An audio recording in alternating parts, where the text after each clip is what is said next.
Assalamualaikum warahmatullahi wabarakatuh. Perkenalkan, nama saya Hadar Rani Fayudi dengan akhir NIM 100. Saya Fikri Franda Akila dengan akhir NIM 107. Kami akan mempresentasikan domino effect pada industri 5.0. Yang pertama, pendahuluan dalam industri modern, khususnya menuju industri 5.0, sistem produksi menjadi semakin kompleks dan saling terhubung. Nah, pasti kecelakaan tidak terjadi secara tunggal, tetapi dapat memicu kejadian lain secara berantai, atau yang sering disebut dengan domino effect. Nah, hal ini dapat menyebabkan dampak yang lebih besar, terutama pada industri kimia yang berisiko tinggi. Nah, rumusan masalah yang kita ambil di sini adalah, yang pertama, bagaimana domino effect terjadi dalam sistem industri modern. Kemudian, apa saja jenis risiko yang dapat mengakibatkan domino effect pada industri. Kemudian, bagaimana teknologi industri 5.0 membantu mengurangi risiko tersebut. Metode penelitian pada jurnal kali ini yang kita pakai yaitu adalah analisis vulnerability atau kerentanan domino effect. Kemudian yang kedua, pemodelan safety barrier. Yang ketiga, pembangunan model matematis. Yang keempat, optimasi dengan NSGA2. Yang kelima, simulasi case study. Nah, apa itu domino effect? Jadi, domino effect itu adalah fenomena di mana suatu kejadian awal dapat memicu kejadian lanjutan secara berantai, hingga menyebabkan kerusakan yang lebih besar. Misal, adanya kebocoran kecil yang nanti akhirnya menyebabkan kebakaran yang lebih besar dan mengakibatkan ledakan yang lebih besar lagi. Nah, itu adalah salah satu contoh domino effect. Kemudian ada jenis-jenis resiko dari industri. Yang pertama yaitu ada resiko eksternal. Resiko eksternal ini seperti bencana alam, kemudian kebakaran dari luar, dan juga serangan cyber pada sistem industri. Kemudian ada resiko internal. Resiko internal ini contohnya seperti kebocoran gas, kemudian tekanan tinggi, dan juga kesalahan terhadap operasional. Kemudian jenis-jenis resiko selanjutnya ada resiko kebakaran.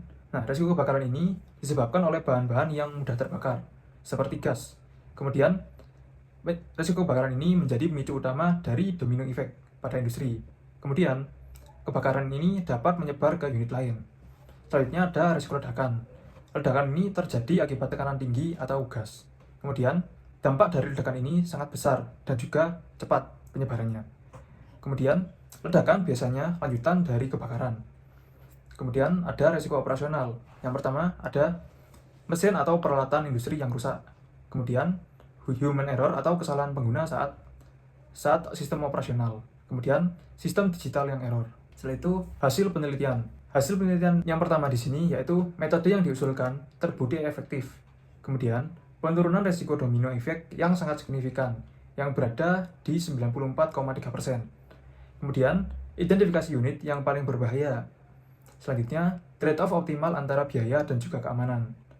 Selanjutnya strategi investasi yang lebih rasional, dan hasil penelitian yang terakhir yaitu kombinasi safety barrier yang lebih efektif. Selanjutnya, solusi-solusi dalam jurnal. Yang pertama, ada penggunaan safety barrier untuk mencegah penyebaran pada domino effect. Selanjutnya, ada optimalisasi penempatan sistem keamanan dengan metode algoritma. Kemudian, ada analisis hubungan antar unit menggunakan teori graf. Dan yang terakhir, resolusi yang terakhir yaitu pengurangan risiko melalui pendekatan berbasis data dan juga simulasi. Nah, kesimpulan pada jurnal ini yaitu yang pertama, domino effect adalah risiko terbesar dalam industri kimia. Selanjutnya, penyebaran risiko bersifat kompleks dan saling terhubung. Nah, industri 5.0 ini menawarkan solusi berbasis teknologi dan manusia, sehingga kombinasi keduanya dapat meningkatkan keselamatan industri secara signifikan. Oke, lanjut ke solusi dan saran. Jadi, kalau menurutku Mas ya, jadi industri 5.0 ini memerlukan terutama monitoring real time menggunakan misal sensor IoT untuk memudahkan prosesnya monitoring secara langsung gitu ya. Kemudian menggunakan AI untuk memprediksi risiko kecelakaan, kemudian membuat simulasi sistem dengan digital twin. Kalau dari Masnya? Kalau menurut saya, solusi untuk mengatasi domino effect ini yaitu meningkatkan pelatihan dan juga kesadaran keselamatan pada pekerja.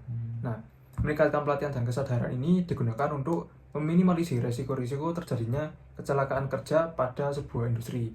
Kemudian, mengintegrasikan sistem manajemen risiko secara menyeluruh. Nah, ini perlu agar semua sistem itu terorganisir secara efisien dalam sebuah industri. Baik, sekian dari kami. Apabila ada salah kata mohon maaf. Wassalamualaikum warahmatullahi wabarakatuh.